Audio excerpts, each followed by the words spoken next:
African Adventure by Margaret Iggulden and Julia Allen.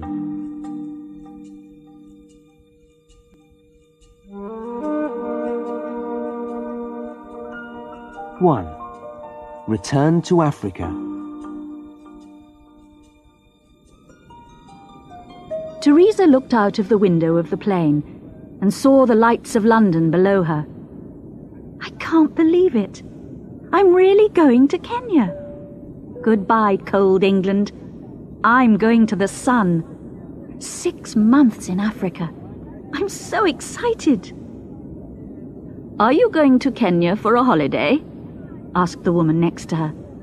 No, I'm going to work at a special hospital in Nairobi. I'm going to work with an American doctor for several months. That's very interesting. Yes, he's a friend of my father's. His name is Dr. McCall. He's very clever, said Teresa. Dr. McCall? I've read about his work in the newspaper. He's famous. Doesn't he study flowers and trees? The woman looked interested. I'm not sure, Teresa laughed. I'm working with him because I can speak Nandi, one of the Kenyan languages. I was born in Kenya. We returned to England when I was 3. But my father always speaks Nandi to me. He loves Africa. He was born just outside Nairobi and lived there for 30 years. He loves the people and the country. I think he can speak 5 African languages. What's his name? Dunn. Thomas Dunn. And I'm Teresa Dunn. Shamgir, Teresa. My name's Anna Holmes. You speak Nandi too. Me sing, Anna. They both smiled. Where do you live, Anna? Asked Teresa. I live in the West, said Anna. I'll give you my address. Come and visit me. Thank you. Do you often do this in Africa? What? Invite strangers to stay with you? Oh, yes. A lot of people will invite you to their homes. In Europe, people don't do that. No, Africa is quite different. Don't you remember? No, I only remember the hot sun. Anna looked at her and smiled. I think you'll learn a lot in Kenya. Now, I need some sleep. She shut her eyes. Teresa felt happy. She had a new friend already. What a nice woman. She looked at Anna. Her hair was white, and there were a lot of lines on her face, but she looked strong. Teresa thought about the next few months. Life is exciting. Will I be able to travel around the country? Will I be able to see wild animals? Will it be dangerous? She fell asleep.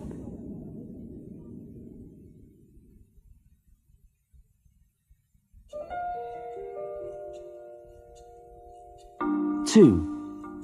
Dr. McCall.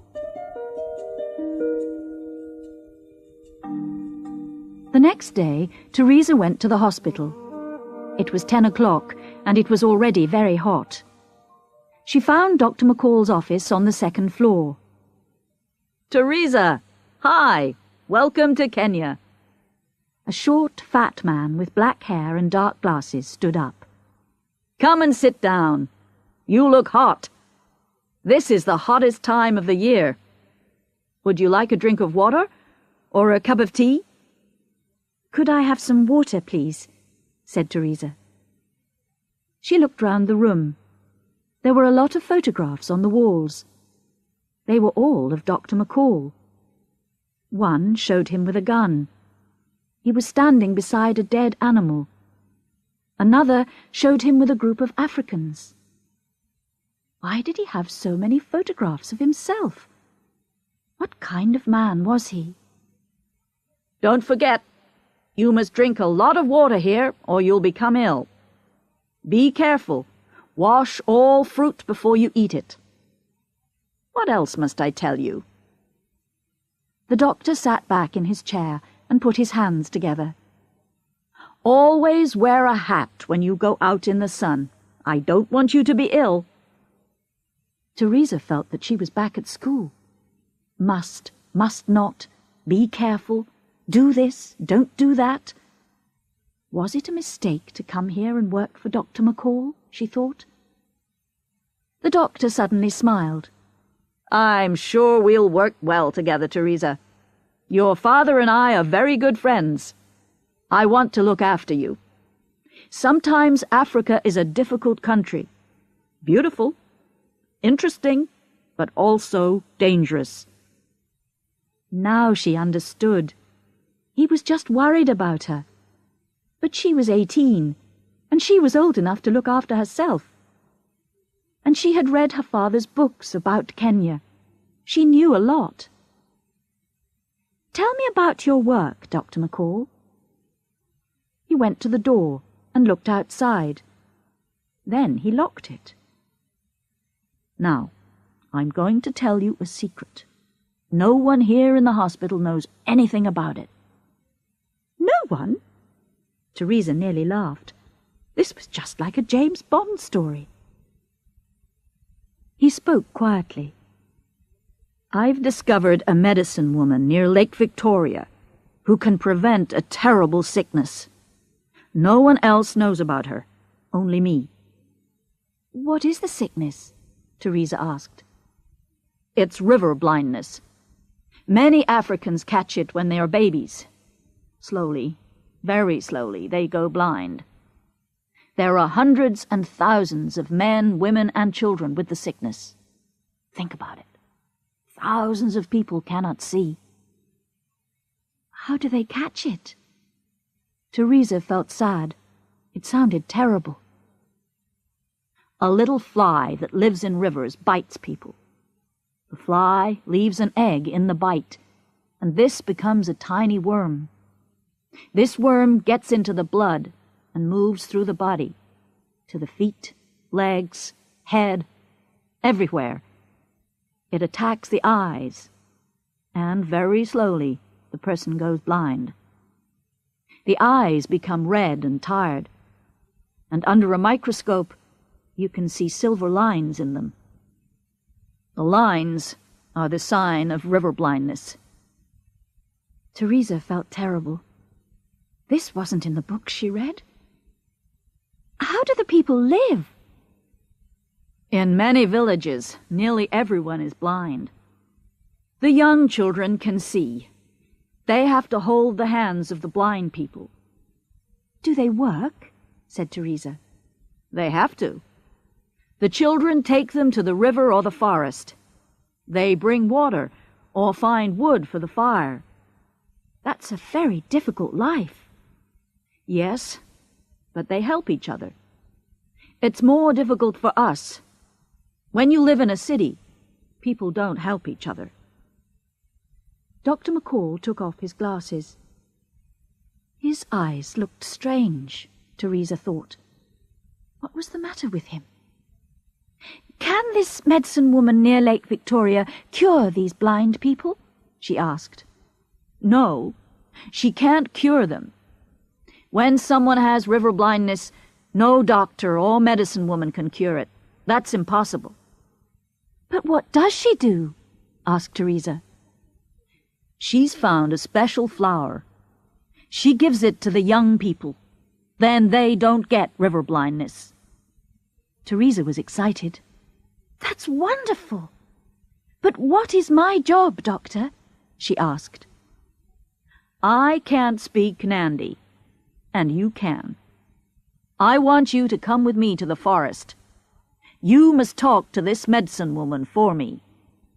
"But why me? Why don't you use a Kenyan?" asked Teresa. "Because I want it to be a secret, and you don't know anyone here." Teresa wanted to ask a lot more questions, but the doctor started to get up. "Okay, we'll leave on Monday. Bring enough clothes for a few days. Buy a hat and a water bottle. I'll bring everything else. Now, goodbye. and I'll see you at 8 o'clock on Monday. I must see someone from FDI now." "FDI?" said Teresa. She stood up and moved towards the door. "It's an American drug company. They're also interested in medicines for river blindness." He shook his finger at her. "Now remember, it's a secret. Don't talk to anyone about it."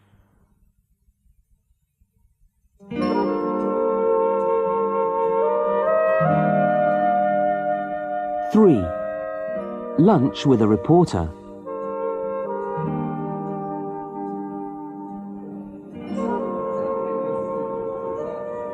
Teresa had lunch in a restaurant in the middle of Nairobi. It was very busy, and nearly all the tables were full. She sat and thought about river blindness, the medicine woman, and Dr. McCall. Why must it be a secret? She thought. "Is this seat free?" She looked up. A tall Kenyan was standing beside her. "Oh, yes. Please, sit down." "Coffee, please," the young man said to the waiter. "A very strong one. Perhaps it will wake me up. I'm very tired." He smiled at Teresa. He had a very friendly smile, Teresa thought. She smiled back at him. "Have you been working hard?" she asked. "Yes, I'm a reporter. I was working until 3 o'clock last night. I was writing about that Chinese man. You know, a lion killed him yesterday." "A lion?" "Yes, it happened in one of the parks. It attacked him and bit him very badly. The man lost a lot of blood and he died last night." Teresa pushed her hamburger away. "I don't think I'm hungry now." He laughed. "Usually I write more interesting stories." "What kind of stories?" "Oh, about bad people that try to get lots of money." "How?" "Well, some people kill animals for money. There are a lot of them in Kenya." He drank some coffee. "What are you doing here? Are you on holiday?" Teresa knew she had to be careful. She told him about the doctor, but she did not tell him about the medicine woman, the flower, and the river blindness. "Dr. McCall," he said. "I know him. He's a clever man. He does a lot of work on African diseases, doesn't he?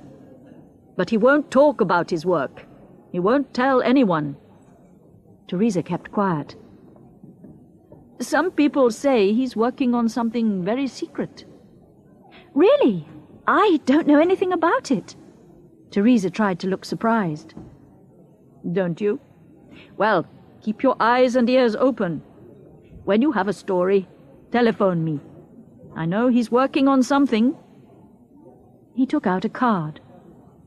Teresa read, "Christopher Mwali, reporter, The African Telegraph, P.O. Box 471, Nairobi. Telephone 819-5226. "Well, I must go." He finished his coffee and stood up. "Don't work too hard for the old man. Goodbye now." He smiled at her and left the restaurant.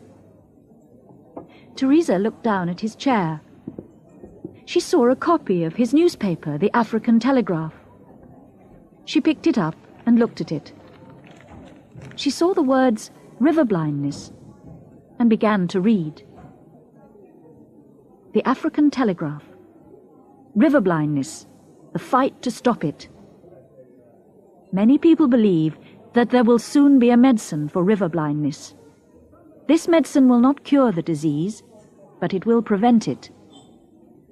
Doctors at Village International, the famous charity in Nairobi, are testing many different medicines and say they will find the right one soon. And they are very excited because they have just had some good news from Norway. Dr. Ndeti, the director of Village International, said today, Norway has promised Village International $3 million when we find a medicine for river blindness. With this money, we can give the medicine free to every child in every village in Kenya. Nobody in Kenya will go blind from river blindness again. But we must find the right medicine quickly. If we don't find it, Norway will give the money to another charity. But FDI, the American drug company, are also looking for medicines for river blindness. They have promised $1 million to the person who finds the right medicine. Dr. Ndeti says FDI will make the medicine and sell it to all African countries.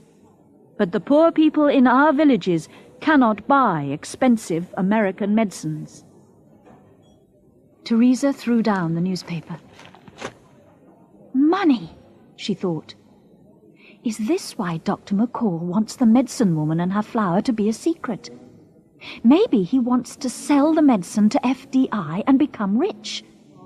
That's terrible. He's a doctor. He should want to help people. Why doesn't he give the secret to Village International? Then Norway will give them all that money. Suddenly she remembered. This morning, Dr. McCall was meeting someone from FDI. That's it. I think he wants to get the $1 million for himself. But what can I do? How can I stop him? He's my father's friend. Maybe I'm wrong. I don't know enough about it.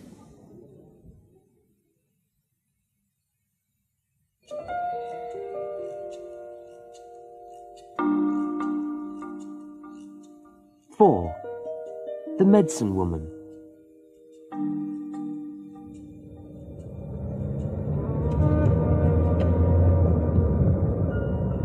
On Monday morning, Dr. McCall, Teresa, and Obadiah the driver drove towards Lake Victoria on good roads.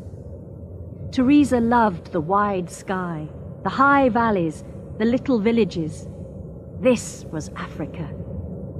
The hills looked blue and far away. The country was green and beautiful. Brightly coloured birds flew everywhere. Women were walking along the road.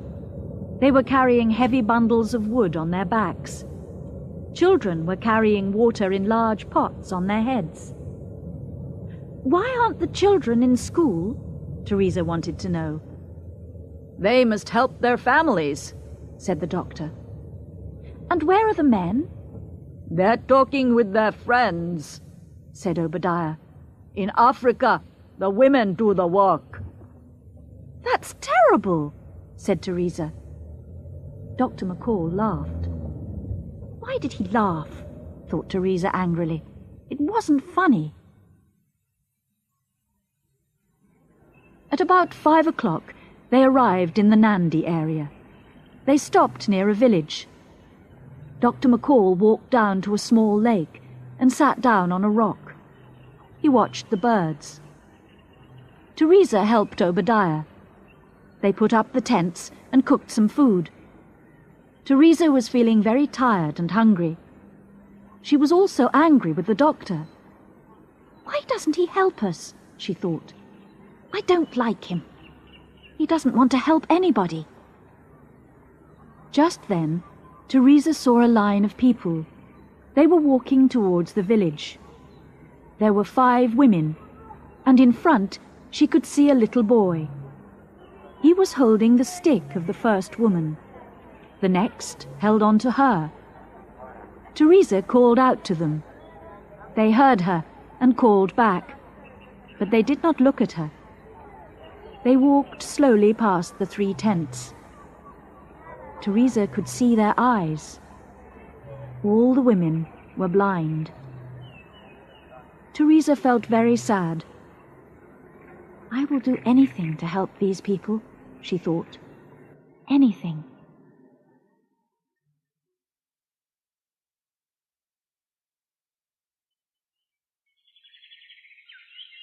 The next day, they all got up at 4 o'clock. The medicine woman lived several kilometres away in the forest. There were no roads, and they had to walk. It'll be a long, hot walk, thought Teresa. I'm going to have a swim. She ran down to the lake.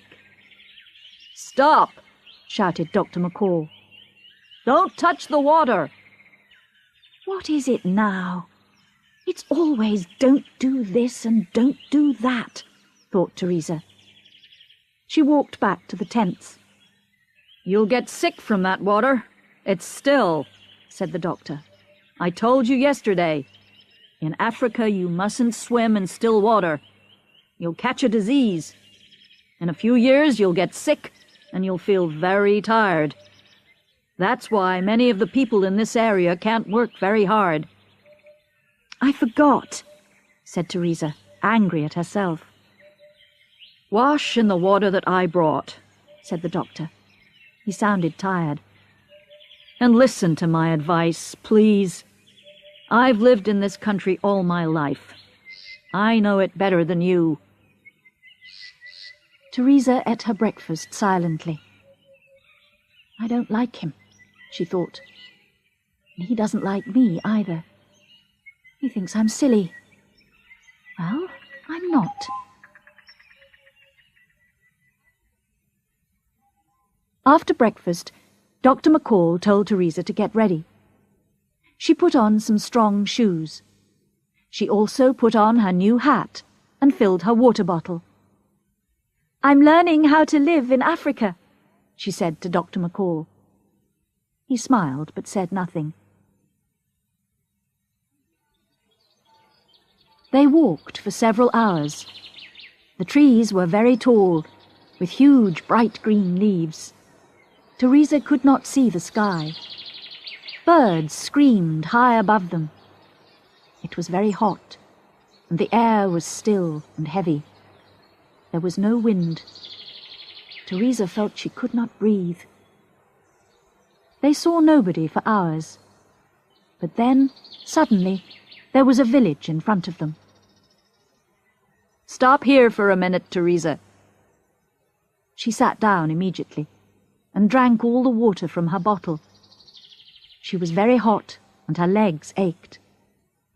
"Don't drink too much too quickly," said the doctor. Yes, I know." "Now, the medicine woman lives in this village. Her name is Rose.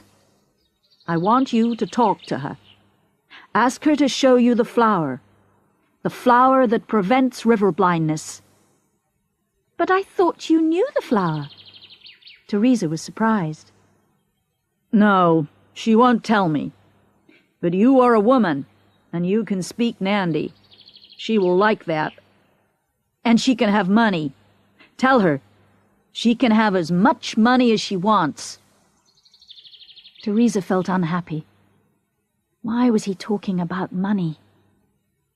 "But who is going to give her this money?" she asked. "That doesn't matter. Don't ask so many questions. But she must show you the flower. I have to know. He stopped. "Come on, let's go." Teresa did not like this. It didn't feel right. What money was he talking about? She wanted to ask him about Village International and FDI, but she was afraid. He was beginning to look angry. They walked into the village. There were several huts, and a lot of little children were playing outside them. They ran up to Teresa and tried to touch her long hair. She laughed and asked them their names. "There's Rose," said the doctor, and pointed to an old woman standing by the door of a hut. "Come on, don't talk to those children. We have to work." Teresa walked over to Rose and spoke to her in Nandi. "Shamgia, Rose," she said. The old woman looked surprised, then pleased. "Me sing," she replied. She began to ask Teresa questions, and soon they were talking quickly. Teresa told her she was from England, and Rosie's old face smiled. "Good, good," she said.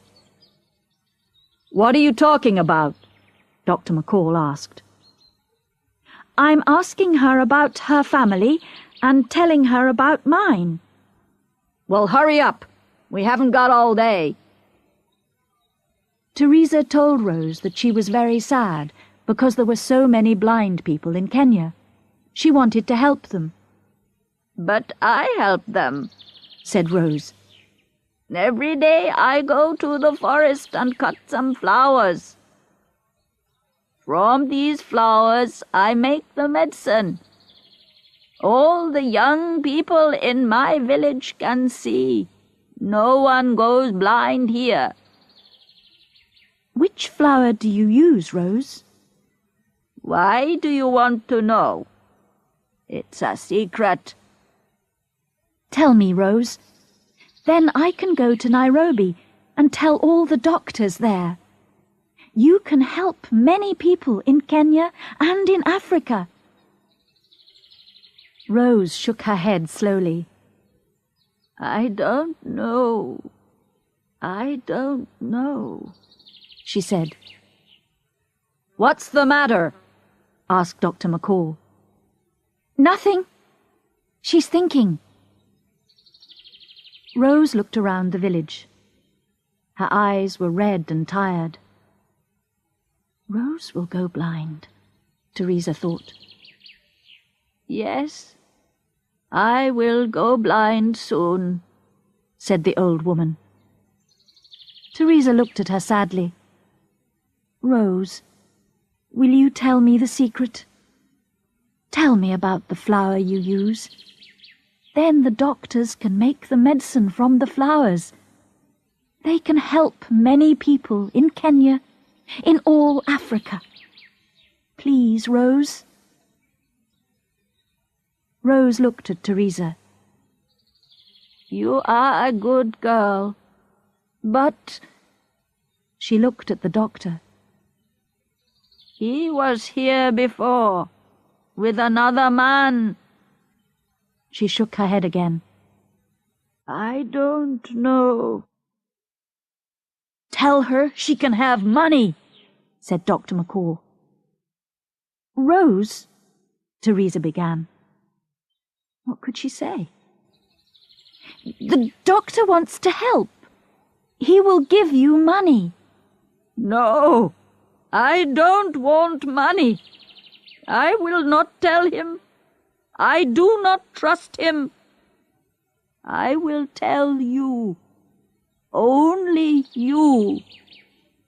Go to Nairobi and find the good people. Tell them. But Teresa was worried. What will he do to me? She thought. I will tell you or nobody. Teresa turned to Dr. McCall. She looked down at her hands. Well? He asked. She will tell me, but she won't tell you. She doesn't... I must tell the doctors when I get to Nairobi. Dr. McCall's face was red. What? What? He shouted. I'm sorry. That's what she said. You're lying, Dr. McCall said angrily. You don't really want to help these people? Have you asked her? I'm not lying, Teresa shouted. And I do want to help them. Rose came and stood beside Teresa. She spoke quietly to her. He must go away now. You can stay here for a few hours. I will show you the flower. Harriet, one of my grandchildren, will take you back to your camp later. Teresa turned to Dr. McCall. She wants you to go back to the camp, Dr. McCall. And you? What are you going to do? Rose wants me to stay here for a few hours. I'll come back later with her granddaughter. Okay. You talk to Rose. I'll wait for you at the camp. The doctor walked away into the forest. "Now, let's go and see the flowers," said Rose.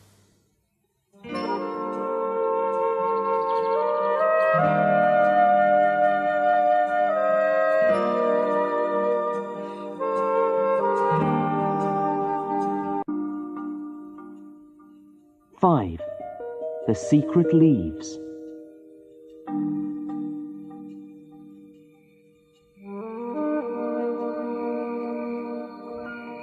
Teresa followed Rose and Harriet into the forest.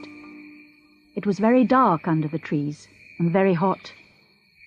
Teresa felt thirsty, but her water bottle was empty.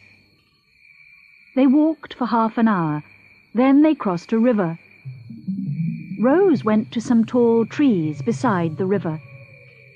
She cut off some leaves and showed them to Teresa. "This is it," she said. "I thought it was a flower." "I wanted to keep my secret. Look at the tree. Look carefully. You must remember it." Teresa looked carefully. The tree was tall and had small yellow-green leaves. "Look at the leaves," Rose said. Teresa saw there were yellow lines on the leaves. She must not forget them.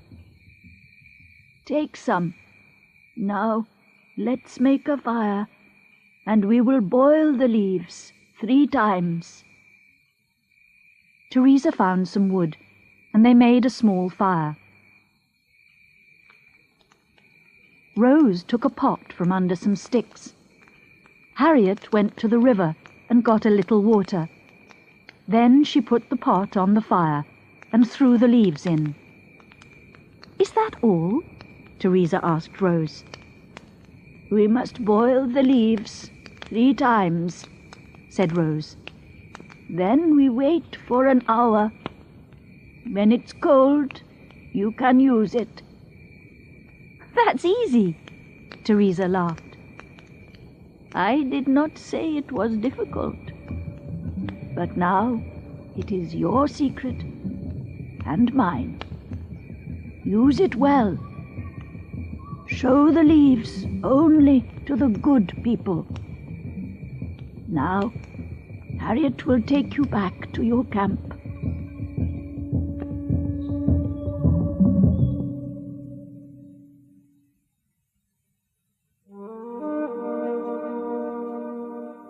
Six.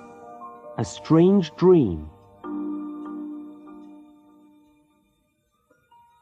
Teresa arrived back at the camp late in the afternoon. She was very tired, very hot, and very thirsty. Her eyes were burning, and her head ached. "What am I going to say to Dr. McCall?" she thought. "And what is he going to say to me?" It was difficult to think clearly. "Hello, Teresa. I know you are hot and thirsty," said Dr. McCall. He came up to her and took her arm. "You must rest." His voice was kind. Teresa was surprised. Maybe everything was all right. Maybe she was wrong about the doctor. "I've made you some special Kenyan tea. You'll feel better soon." He looked at her carefully. "Did Rose?" "No.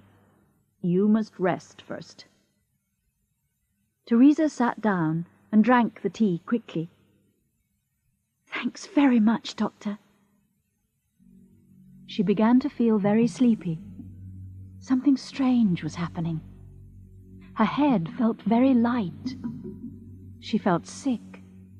She couldn't move her hands or feet. Was Dr. McCall... Rose didn't trust him.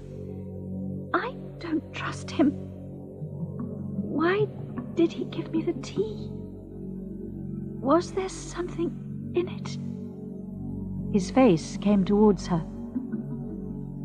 "Feeling tired, Teresa? Are you hot?" Is your head feeling strange? Questions, questions, thought Teresa. Leave me alone, she said. I want to sleep. She pushed him away. What was in that tea? What did you put in it? What is happening to me? You're going to sell the secret. But Teresa was asleep. She was dreaming about a huge wild animal. It was coming closer and closer. It wanted to eat her. It was green with yellow lines. She was near a river. The animal was going to catch her. She was on a fire. She was very hot. Are you going to boil me 3 times? She shouted in her dream. Yes, 3 times, said the animal. It had red eyes. Then the animal went away. She was cold.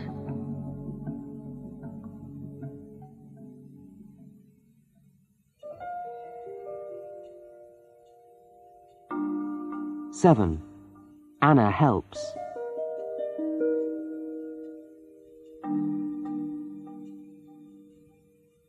Teresa woke up in her tent.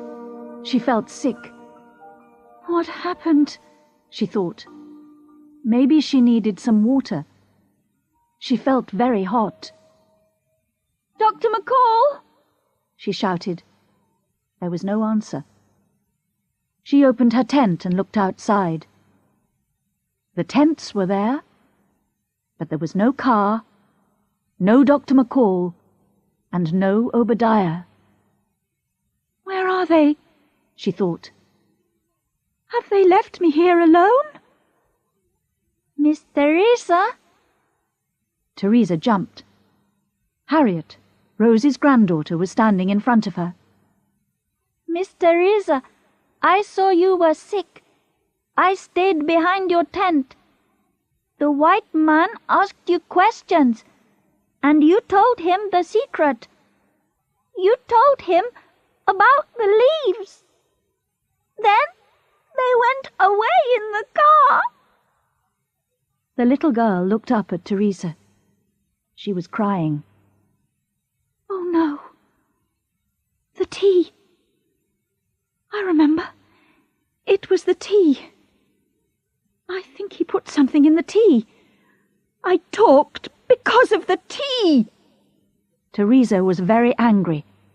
With Dr. McCall, with herself, with everybody. What can I do? I must get to Nairobi before the doctor. He will sell the secret to FDI. I'm sure that's what he'll do. They'll give him lots of money. He's a bad man, I'm sure.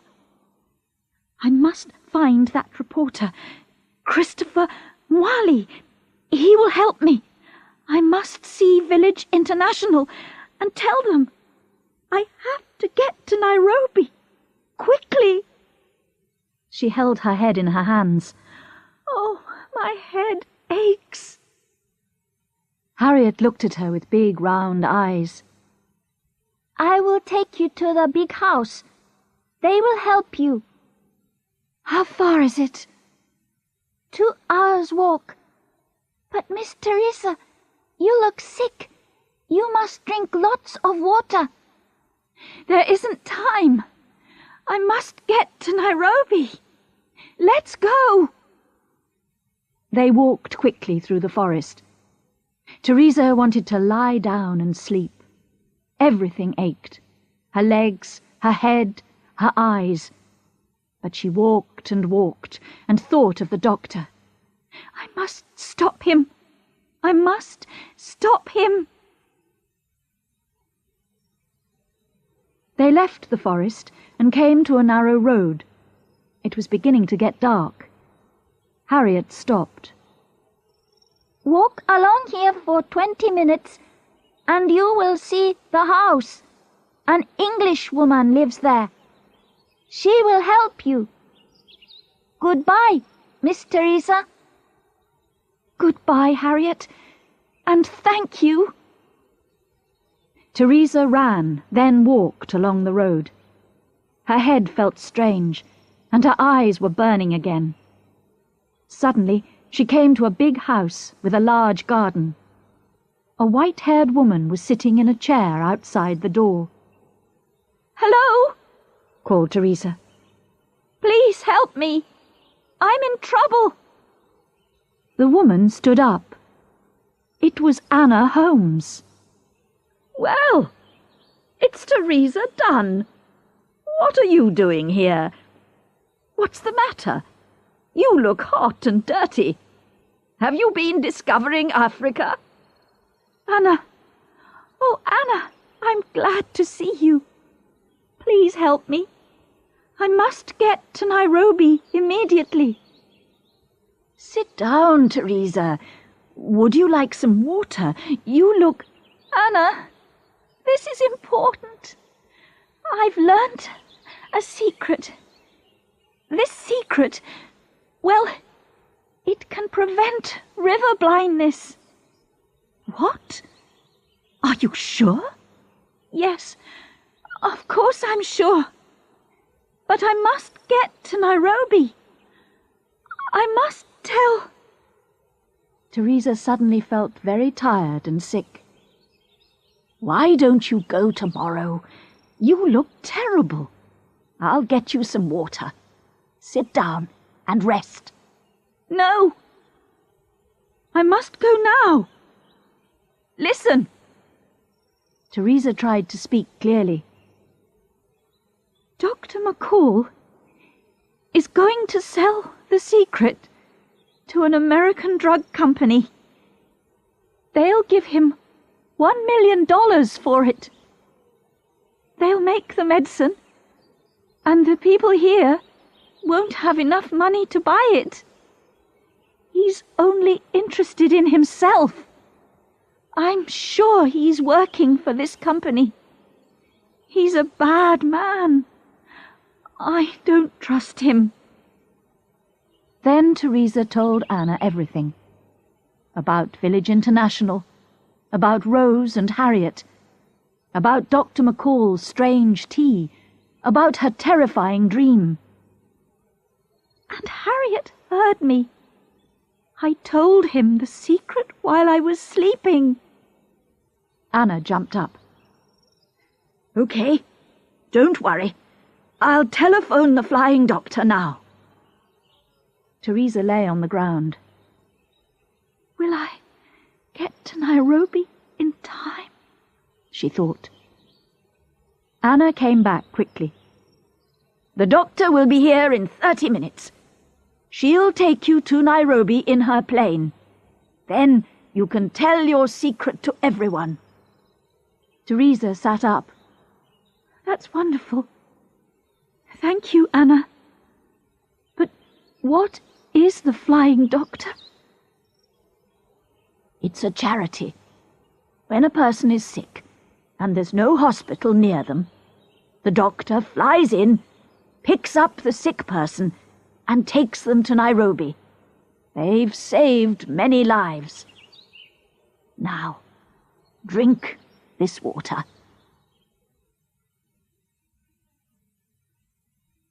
2 hours later, Teresa was in Nairobi. She was sitting in Christopher Mwali's office. She told him everything. His eyes shone. This was a big story. "You're sure he wants to sell this secret to FDI?" "I'm sure," Teresa said. "I read all about it in the African Telegraph. He'll get $1 million from FDI, and Village International won't get the money from Norway. Then they won't be able to give the medicine to every child in Kenya. And FDI will make the medicine, but the poor people won't be able to buy it. Why don't you know all this? It was in your newspaper." "Well," said Christopher, "I didn't know about Dr. McCall and Rose, did I? Okay, I'll write this story, and then we'll go and see Village International. No, let's go and see them now. I'm afraid Dr. McCall may be at FDI already. Okay, said Christopher. That'll make a better story. Is that all you're worried about? Your story? What about all the blind people in your country? Teresa was getting very angry. All right, let's go now. Dr. McCall only wants to be rich, and you only want to get good stories for your newspaper. Who's worrying about the Africans? I'm tired of you both. Teresa, it's okay. Let's go.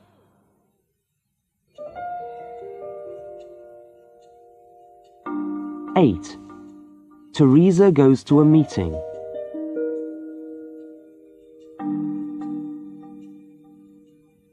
Teresa and Christopher ran into the Village International building.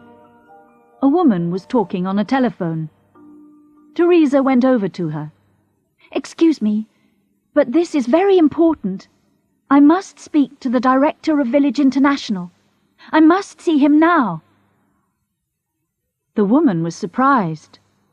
"Dr. Ndetti? He's very busy at the moment. His office is next door. I'll ask—" But Teresa was already at the door. She opened it and walked in. Christopher followed her. "Hey! You can't just go in," the woman called. There were a lot of people in the director's office. They all looked up when Teresa and Christopher walked in. Teresa spoke to a large Kenyan man sitting at the top of the table. "Excuse me, are you Dr. Ndetti? I'm sorry I came in here like this, but it's very important." Dr. Ndetti stood up. Who are you? What? He began. But Teresa hurried on. "Please listen," she said. "You see, I know a secret medicine. It can prevent river blindness. Rose, this medicine woman, told me. She lives in the forest near Lake Victoria, and all the young people in her village can see. She uses the leaves of a special tree. But Dr. McCall wants to sell the secret to FDI. He wants the $1 million. He doesn't want to help Village International." Teresa heard a laugh behind her. She knew that laugh. She turned quickly and looked towards the window. Dr. McCall was sitting there and smiling at her. "Dr. McCall! But—" Teresa's eyes were wide with surprise. "But you left me alone in the camp. You gave me tea that made me sick. I told you the secret. You're... Teresa's eyes were aching again, and her head was going round and round. She didn't understand anything. There were noises in her ears. "You're making a terrible mistake, young woman," said Dr. Ndetti angrily. "Dr. McCall has told us, Village International, about the medicine. He has been working all his life for the people of Kenya." Dr. McCall smiled sadly. "Teresa, come here," he said. She went slowly towards him. "Look into my eyes." Teresa felt afraid. He is a strange man, she thought. What shall I do? She looked at Dr. Ndetti. "Yes, look into his eyes," he said. Teresa went nearer to the doctor. He took off his dark glasses and opened his eyes wide. They were red and tired, like Rose's eyes. Rose's eyes. But Rose was going blind. "Do you need a microscope?" the doctor asked quietly. $1 million won't help me much, will it? Oh, no. I didn't know. I'm sorry. I'm sorry. Teresa's head went round and round, and suddenly everything went black.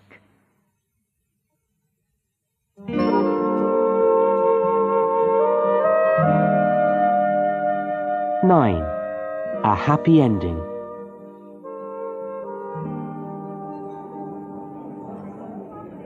A few days later, Teresa and Christopher were having lunch together in a restaurant. "What happened that day when I fainted in Dr. Ndate's office?" asked Teresa. Oh, it was very exciting, smiled Christopher. People were shouting and talking. Dr. Ndate was saying, "Who is this girl?" He wanted to call the police. And Dr. McCall was helping you and saying, poor girl, she's got heat stroke." I thought you were sick when you came to my office, but you didn't want to listen to me. "No," said Teresa. "I didn't know I had heat stroke. I was in Dr. McCall's hospital for 3 days. He was very kind to me." She looked down at her plate. "I felt very silly. I didn't know about his eyes. I didn't like him because he didn't help at the camp, and he shouted at me. I thought he didn't want to help anybody. I was afraid of him. And when he gave me that tea, and I felt so sick, I thought... But I was wrong. He knew I had heat stroke. I was wrong about everything." But why did he suddenly go to Nairobi and leave you alone? Christopher asked. "He left me a letter.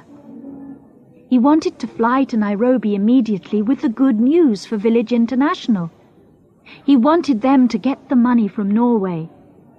He loves Kenya and the Kenyans and wants to help them as much as possible.